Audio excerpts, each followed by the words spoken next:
She didn't tell anyone her real name when she stepped off the stagecoach into that dry, sun-bitten town.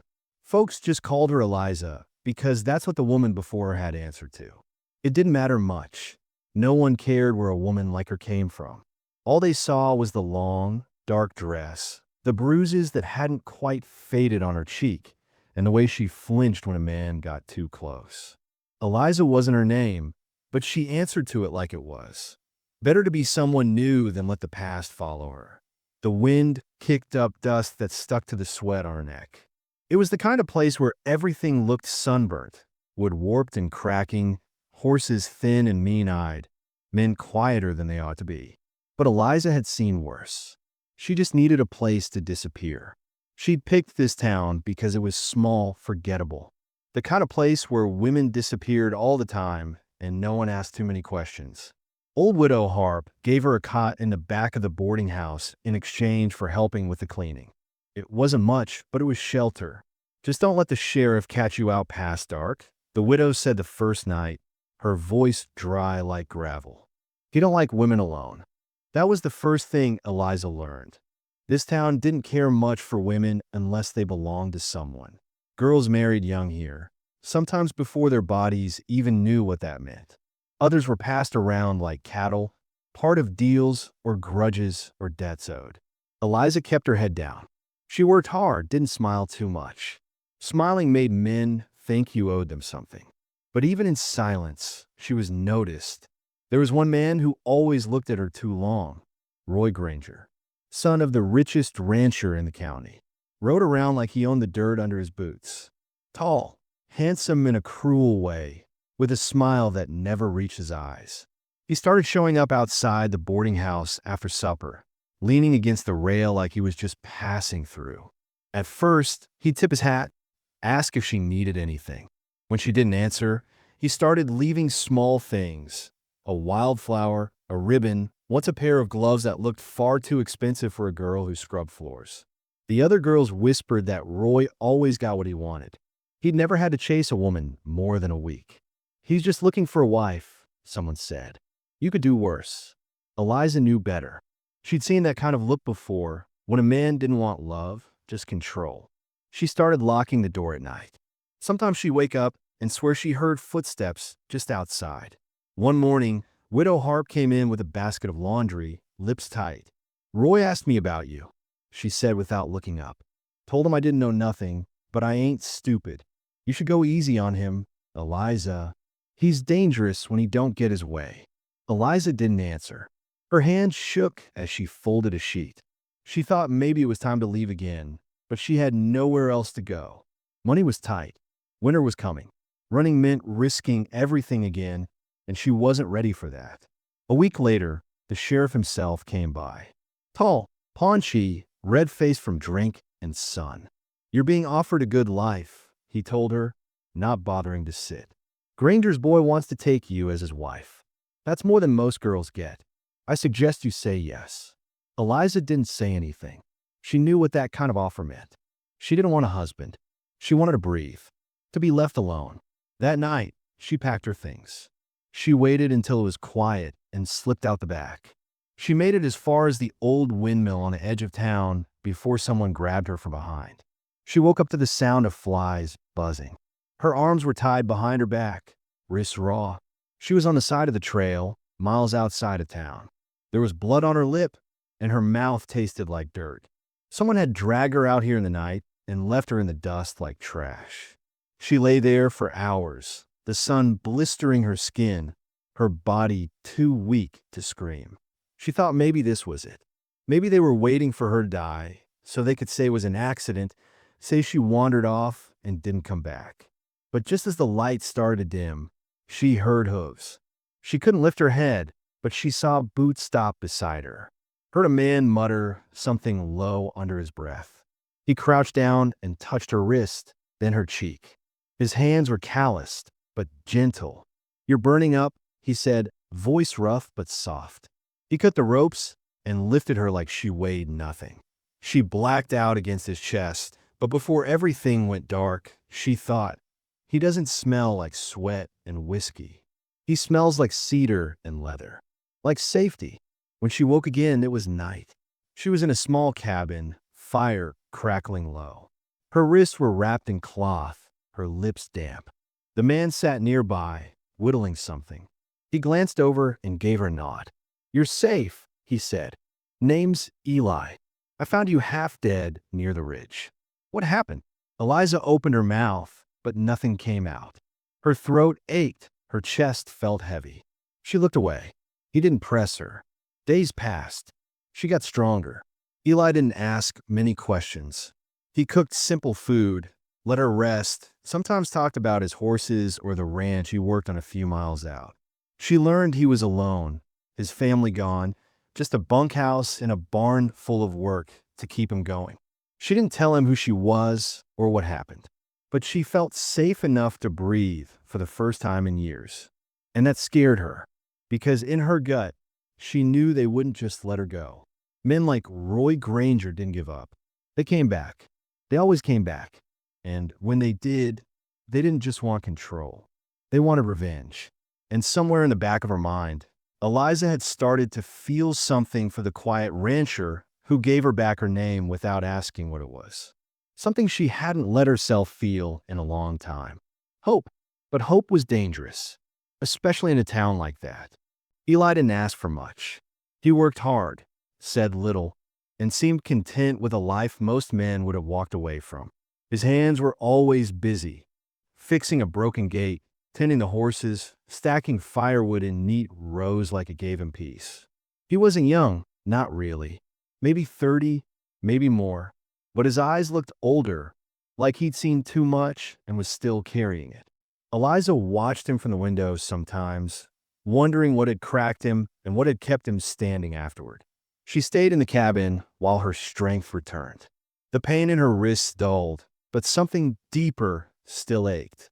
Fear had taken root, growing quieter but no less sharp. Eli was kind, but she knew how kindness could turn. She kept her secrets tucked away, trying not to grow too comfortable. But it wasn't easy, not when he treated her like a person, not a burden or a possession. Eli wasn't alone on that ranch for long. After a few weeks, others began to come around, neighbors, friends, or people who owed him something. The first was Lena Hayes, a widow who lived over the ridge with her teenage son. She arrived one morning with a jar of preserves and a look that lingered too long on Eliza. "She's the one, isn't she?" Lena said when Eli stepped away to fetch firewood. Her voice was low, not unkind, but edged with something unreadable.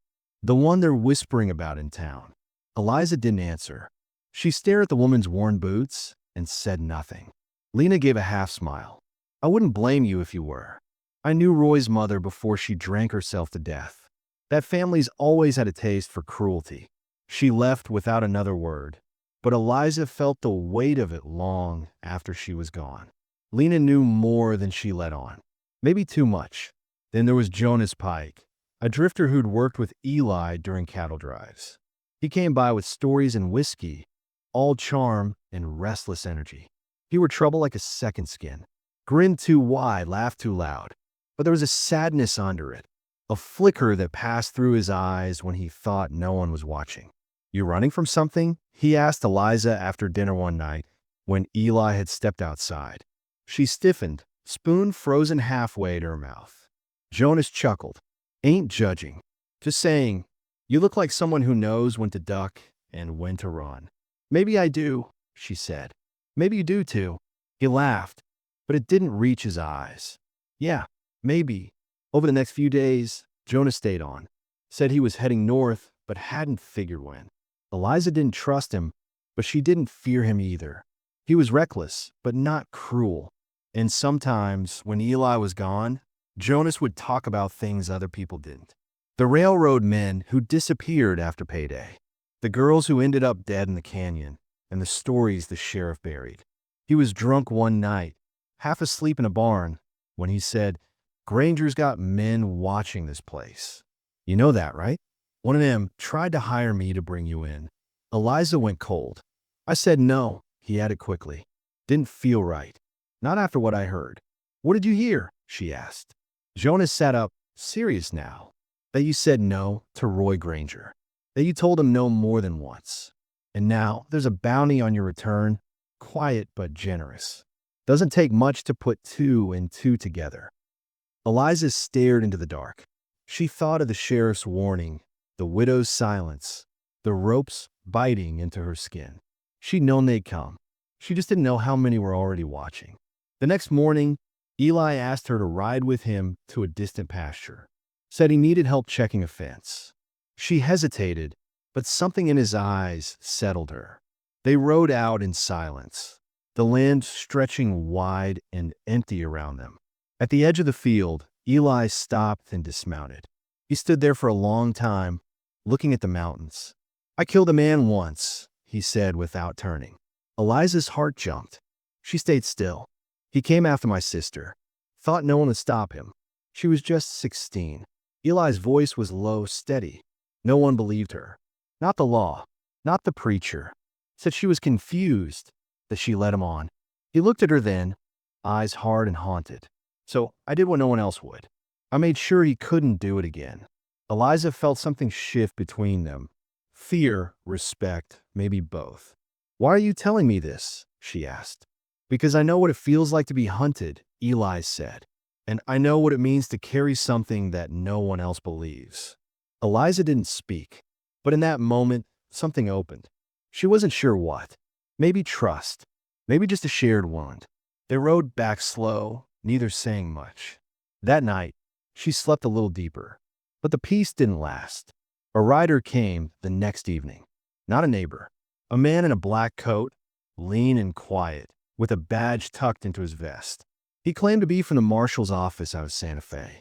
Said he was following up on a missing persons report. Eli stood in the doorway, body still as stone. "We don't know anything about that." The man smiled thin. "Funny. Someone fitting the girl's description was seen out here. Thought I'd check in." Eliza stayed, hidden behind the wall, heart pounding. She could hear her own breath. The man didn't stay long, but as he left, he turned back and said, "Just so you know, there's a reward. Granger's offering more than most girls are worth." Makes a man wonder what she did to get under his skin. Eli didn't answer. Eliza didn't sleep that night. Her secrets weren't secrets anymore. Not really. And now she wasn't just a woman running. She was a prize. Something to be bought, sold, taken. Lena came again the next day. This time she didn't bring food. "You need to go," she said quietly, glancing toward the woods.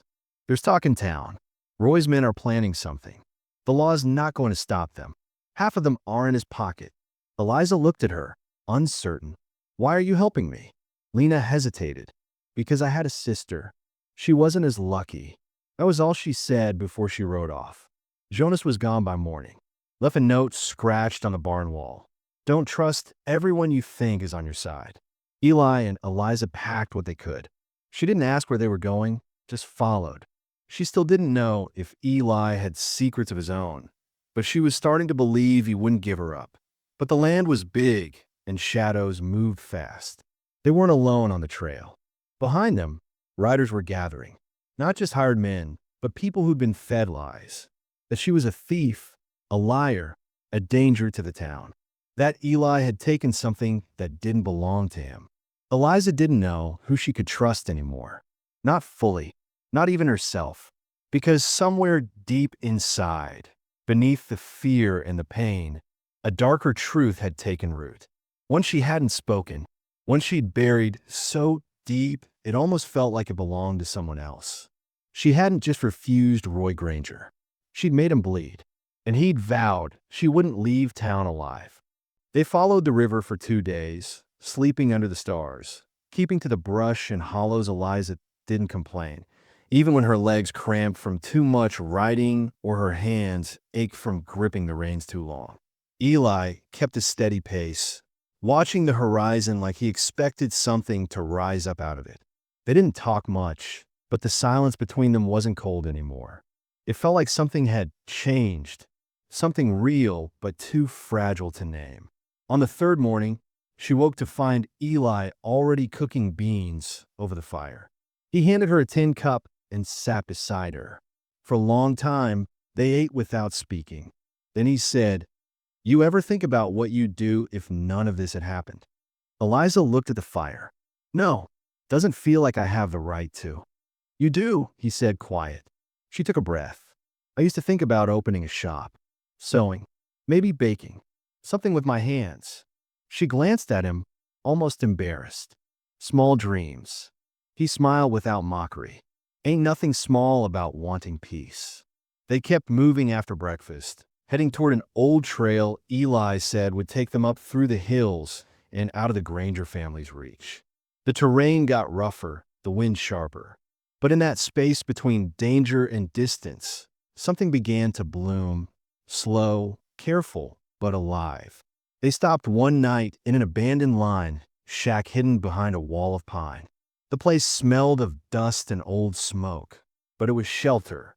While Eli fixed a broken window, Eliza swept out the ash and found a stack of yellowed letters beneath a loose floorboard. She read a few by firelight. Love letters, worn with time, full of promises that never came true. Whoever wrote these, she said, they really believe they'd be safe here. Eli set down his hammer and sat beside her. Maybe they were for a while. She held the letters in her lap, thinking how much they sounded like the words she used to want. Not jewels or dresses or big houses, but someone who saw her, listened, stayed. I used to be someone else, she said. Before all this. Eli didn't flinch. He just waited.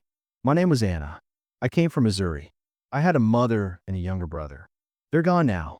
Fire took the house. After that, I got passed between uncles, distant kin, and worse. When I was 16, a man twice my age said he'd marry me and give me a future. I didn't know any better. Thought maybe it'd be better than the cold. She swallowed. It wasn't. Eli nodded slow. That man's still alive? No, she whispered. He hit me once. I hit back harder. He didn't ask how or why. He just said, good, and poked the fire.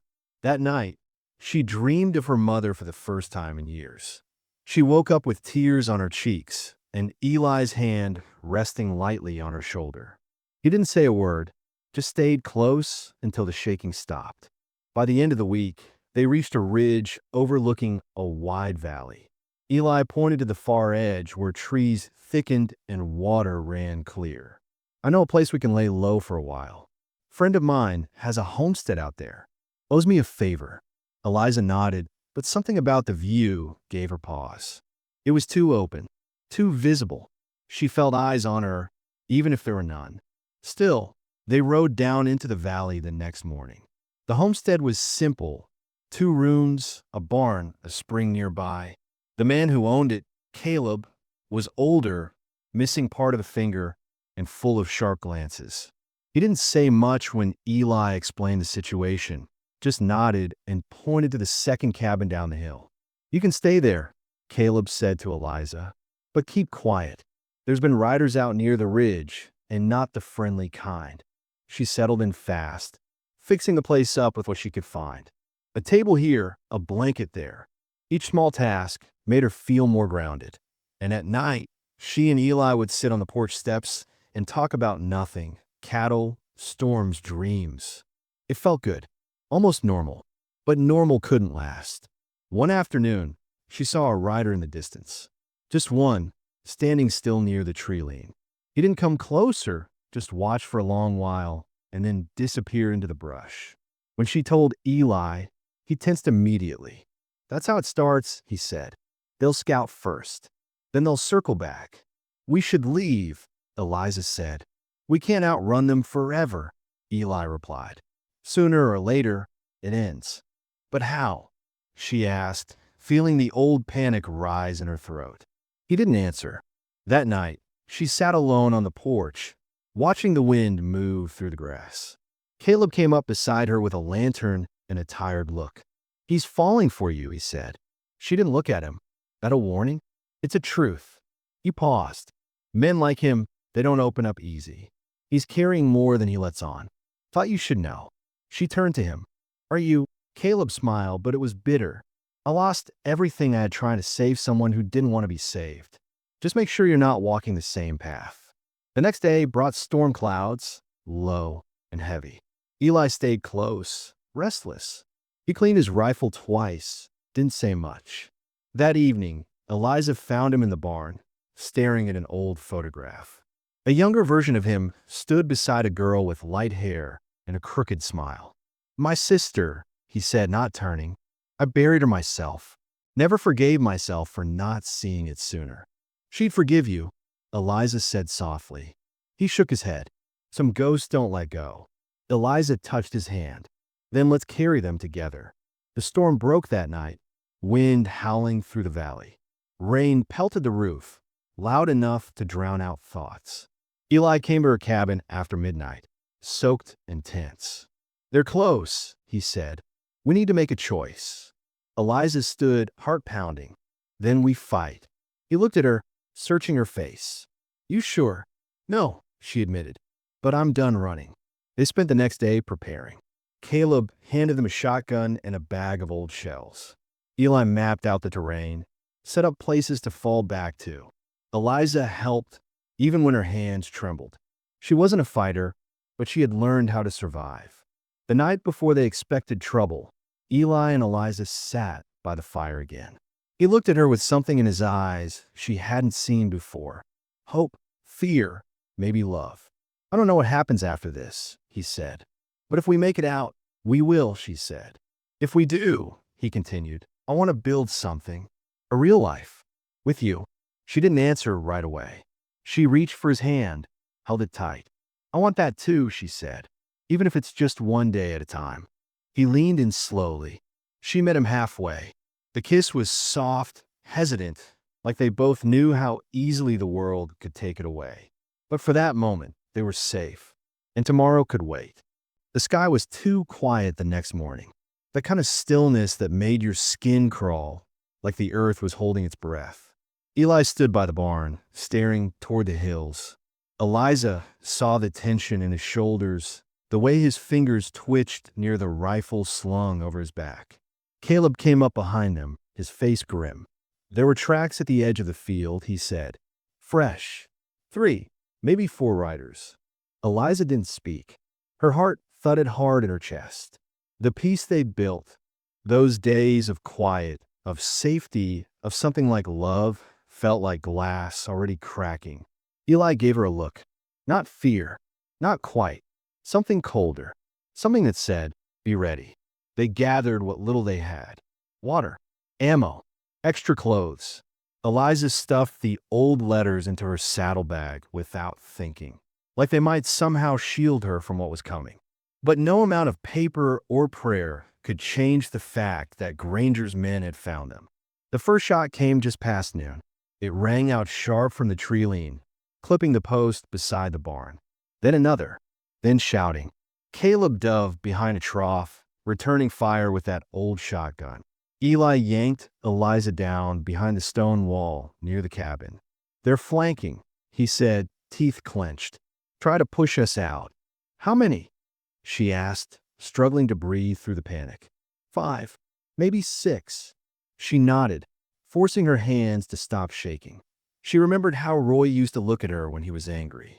This was no different, just more of them. Caleb caught a bullet in the thigh not long after. He grunted, dragged himself behind the cabin, face pale. "You two need to run," he rasped. "Circle wide through the ridge trail. They won't follow far if they think you're gone." Eli didn't argue. He tied a cloth around Caleb's leg and pressed a pistol into his hand. "You hold out. We'll come back for you." "You better not," Caleb said, and grinned like a man who knew he wouldn't be seeing morning. They left through the trees, horses kicking up dust as they bolted west. The sun was beginning to fall, bleeding red across the land. Eliza kept looking back, expecting to see riders behind them, but the woods stayed quiet. Until they weren't. Halfway through the ridge pass, they ran straight into a blockade. For men, rough, dusty, eyes like wolves. One of them was Roy Granger's cousin. She remembered. The one with the scar that ran from his lip to his chin. Well, he said, stepping forward. "Didn't think you'd come to us." Eli raised his rifle. "Back off." The man laughed. "You think we came all this way to talk?" The fight was fast and brutal. Eliza didn't remember pulling her revolver, just the sound of the first shot and the way her ears rang afterward. One of the men fell. Eli took a blow to the ribs, hard enough to drop him to his knees. She screamed and fired again, close enough to feel the heat of it against her hand. Then it was over. The last man ran, limping and bleeding. The others were still. Eli groaned, pressing a hand to his side. Blood soaked his shirt. "Don't pass out," she said, dropping beside him. "I won't," he muttered, gritting his teeth. "Just give me a second." They made it to a cave near the creek, hidden by brush. She dragged him inside, heart pounding, hands moving on instinct. He winced as she tore the shirt and pressed cloth against the wound. "Bullet went through," she said, mostly to herself. "You'll live." "Damn right I will," he grunted. But the wound was deep, and the blood didn't stop easy. She stayed up all night, listening for sounds in the brush, clutching the revolver with shaking fingers. At some point, Eli started talking in his sleep. Half words, names she didn't know, regrets he hadn't said out loud. She brushed sweat from his forehead and whispered, "You're not alone." Not anymore. Morning came slow and gray. His fever hadn't broken. Eliza stood at the mouth of the cave, staring at the path ahead. She could ride into town for help, but that meant risking her life. Granger owned half the men down there. If she got caught, it wouldn't just be over for her. It would be over for Eli, too. But staying meant watching him fade. She made her choice before she could talk herself out of it. She left just after noon, riding hard and fast toward the one person she hoped might still care. Lena. The widow opened the door before Eliza even dismounted. "I thought you'd be dead by now," she said, not unkindly. "Eli's been shot. He's dying. Please." Lena didn't ask questions. She grabbed his satchel, told her son to stay inside, and followed Eliza back into the hills. The ride was quiet, tense. Eliza held her breath the whole way. When they reached the cave, Lena went straight to work, cleaning the wound, boiling water, grinding herbs. Eliza watched in awe and fear. Eli drifted in and out, whispering her name once. That was enough. "Will he make it?" she asked when Lena finally sat back. "He's strong," Lena said, "but strength only takes a man so far. He needs rest, and you need to stop running." Eliza blinked. "What? You can't live like prey forever," Lena said, voice low. "Eventually you have to stop, turn around, and make them pay for what they did." "But I'm no one," Eliza whispered. "You're someone now," Lena said, "and someone worth fighting for." The next few days passed in silence. Eli improved, slowly. He could sit up by the third day, and by the fifth, he was asking for a rifle. But Eliza wouldn't give it to him, not yet. She started thinking about the town, about the law that refused to act, about Roy Granger walking around untouched, protected by money and blood. She knew what she had to do. "I'm going back," she said one night. Eli turned his head. "To town. To finish it." He didn't argue. Not really. Just looked at her long and hard. "Then I'm going with you." She shook her head. "Not until you're healed." "You're not doing this alone," he said. She didn't smile. Didn't argue. Just looked at him and said, "Then you better get stronger. Fast." Because the time for running was over. And Eliza, no, Anna, was finally ready to face the ghost that had hunted her for too long. The wind blew hard across the plain as Anna rode into town alone. She'd left Eli with a loaded rifle and a promise. If she didn't come back in 2 days, he'd burn everything and ride north. She wore a plain dress and her hair down. No hat, no cloak, no attempt to hide. If Roy Granger wanted to find her, he'd get his chance. The town hadn't changed. Same cracked wooden signs, same smell of dust and liquor. Men watched from stoops with narrowed eyes. Women crossed the street when they saw her. Word had gotten around. They knew what she'd done, but no one spoke a word to her. She walked into the sheriff's office like she owned the place. The sheriff looked up from his desk and stiffened. His mustache twitched like he might say something, but she cut him off. "You had your chance to stop him," she said. "Now I'm giving you one last shot. Help me, or get out of my way." He swallowed hard. "You got proof." "Plenty." Letters. Witnesses. A man with a bullet in his side who nearly died because your badge ain't worth the tin it's printed on. The sheriff's side. Roy owns half the men in this town. Then let's see how many want to go down with him. She turned on her heel and walked out. She had no plan, no backup, just fire in her chest and fury she'd carried too long. It felt good, clean, like this was what she'd been building toward from the moment Roy tied her wrists and left her to die in the desert dust. She went to the saloon next. It was dark inside, crowded loud. Men stopped talking when she entered. Roy's men were at the back table, his cousin among them, the one who tried to kill Eli on the ridge. She walked right up, stared him down. "You remember me?" He grinned, wide and slow. "Hard to forget. We were told to leave you alive." Bit of a joke, that one. She slapped the letters down on the table. Stolen ones she'd copied from Roy's desk long ago. Names, dates, deals. Payoffs to the sheriff. Threats to landowners. Bribes. Even murder. "You take these to the sheriff," she said, "or I will. You've got 1 hour to decide which side of the rope you want to stand on." The grin faded. "You think this is enough to bring him down?"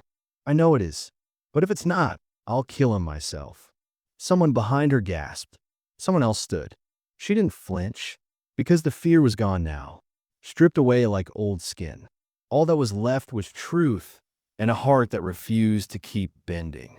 An hour later, the town square filled with people. The sheriff stood on the steps of the jailhouse, reading from the stack of letters with trembling hands. Roy Granger wasn't there yet, but word spread fast. And soon, his men started slipping away, one by one, leaving him exposed.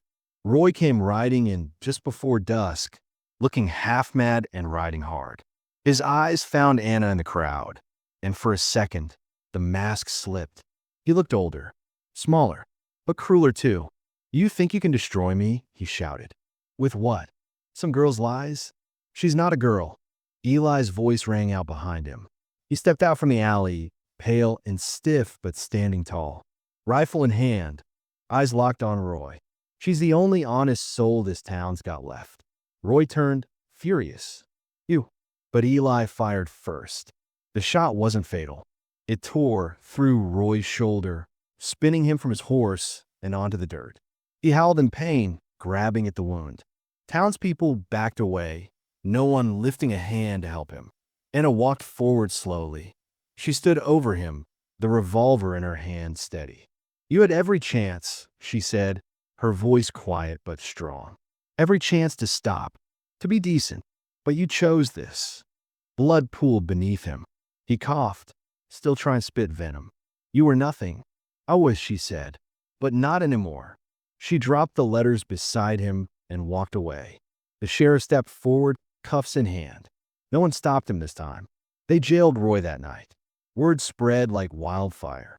A few of his allies tried to stir trouble, but there was no heart left in them. Without fear to feed on, they scattered like rats from a burning barn. The next day, Anna and Eli stood together outside the jail.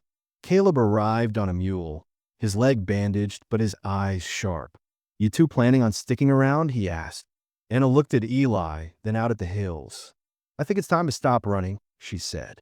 "We've got enough left to build something. A new start." Eli nodded. "There's an old ranch near the canyon. Needs work, but it's quiet. Land's good." They didn't need more words than that. Weeks passed. The town began to shift. A few brave women came to Anna for advice. Others asked if she'd teach them to read. Caleb helped Eli fix fences and plant seed. Life, real life, took root. One evening, as the sun set behind the fields, Anna sat on the porch, her hands stained from soil. Eli joined her, a piece of apple in one hand, a quiet smile on his face. "You ever think about what we'd be doing if all this hadn't happened?" he asked. She looked out at the sky. "No," she said, "because this right now is enough." And for the first time in her life, it was true. Summer crept into the valley, slow and golden. The wind was softer now, and the air smelled of wildflowers and tilled earth. Anna rose each morning with the sun, her hands no longer trembling when she reached for the day. The house she and Eli rebuilt, walls patched, windows cleared of dust, roof sealed against the rain, stood tall on a ridge overlooking the creek, where the light caught the water in 1,000 dancing sparks. She still had scars, but they didn't burn like they used to. They felt quieter now, like reminders instead of chains. Eli healed slower than he liked. Some days his ribs ached, and he had to sit more than stand. But he never once complained. He worked with her side by side, mending fences, sowing beans, patching leaks. The land, once bare and hard, began to soften beneath their effort. The soil gave way to rows of crops. Chickens scratched under the porch. A dog wandered in from the hills one day, limping and half-starved. Anna fed it scraps without a word, and it never left after that. They named him Dusty. The quiet was a different kind of loud now. Not the silence of fear, but the calm of something earned. Anna often sat on the porch in the evenings, watching the horizon, hands folded in her lap. She thought about all she'd lost. Her mother, her name, the years taken from her by Roy's cruelty and the town's silence. But the weight of that grief was changing. Not gone, never gone, but woven into her bones in a way that made her stand taller. Lena visited once a week, always bringing something: herbal tea, spools of thread, dried corn for the chickens. She and Anna never talked much about the past. They didn't need to. One evening, Lena handed her a small parcel wrapped in cloth. Inside was a simple locket with a tiny carved heart. "My mother gave it to me after my first child died," Lena said. "I think you'll know what to do with it." Anna nodded, her throat too tight for words. She took the locket to the ridge behind the house, where the wildflowers grew thickest. There, under the shade of a cottonwood, she knelt and dug a small hole. She whispered her child's name, though she'd never been sure what it would have been. Then she buried the locket, pressing the soil down with care.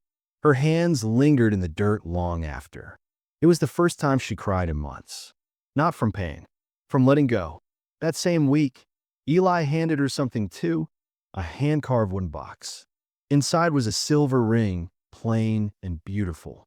He didn't get down on one knee, didn't speak some flowery speech. He just looked at her, steady and sure. "I want to build something that won't break," he said. "Not just this house. Us." Anna blinked hard, lips trembling. "I don't need vows," she whispered. "Just you." They married under that cottonwood tree a month later, with Lena, Caleb, and a few ranch hands as witnesses. There was no preacher, no fancy dress, just wildflowers and the sky stretched out wide above them. Caleb cried harder than anyone, which made everyone else laugh until they cried too. That night, Anna and Eli sat by the fire, wrapped in an old quilt, fingers laced. The world outside still held danger, injustice, wounds that hadn't healed. But the home they'd made felt like a promise carved out of the noise. A place where truth could breathe. Eli often woke from dreams, haunted by the bloodshed and the years lost to guilt. Anna knew better than to try and chase those ghosts away. Instead, she held his hand until the shaking stopped. Some nights, it was her turn, memories of rope burns, cold wind, the sting of abandonment. He'd gather her close and whisper, "You're safe. You're here." And slowly, it became easier to believe. The town changed too. Not overnight, but enough. The sheriff, shamed and under scrutiny, left the job within the year. A new one came, young, unbribed, stubborn as a mule. Folks stopped looking at Anna like she was cursed. A few brave women even came to her with their own stories. Whispers of violence, of silence, of pain they hadn't dared speak aloud. Anna listened. That's all they needed at first. Just someone who wouldn't flinch.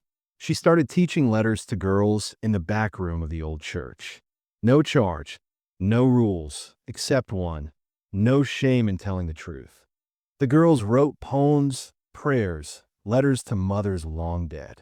Anna read each one like it was scripture. She hung their words on the wall, where light fell on them every morning. Years passed. The fields grew richer. The dog grew old. And one spring, Anna found herself bending over a cradle built from Eli's hands and her own steady hope. Their child had her father's eyes, and a laugh that filled the cabin with something Anna had never known before: peace without fear. They named her Hope. Eliza was gone. The girl left in the dust, wrists raw, heart broken. She had been reborn into someone stronger, someone who had stood up, fought back, and chosen to stay. Her name was Anna now, and she wore like armor.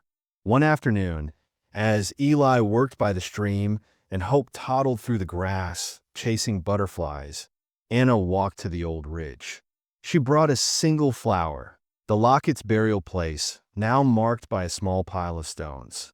She knelt, set the flower down gently, and whispered, "We're safe now." The wind stirred the grass. The cottonwood leaves clapped softly, like applause. She stayed a while, watching the sun paint gold across the hills, thinking about how far she'd come. She thought about pain and how it hadn't broken her, about love and how it had shown up not like lightning, but like a steady hand reaching out in the dark. Then she stood, walked back down the hill, and joined her family in the field. The past would always be part of her, but would no longer define her.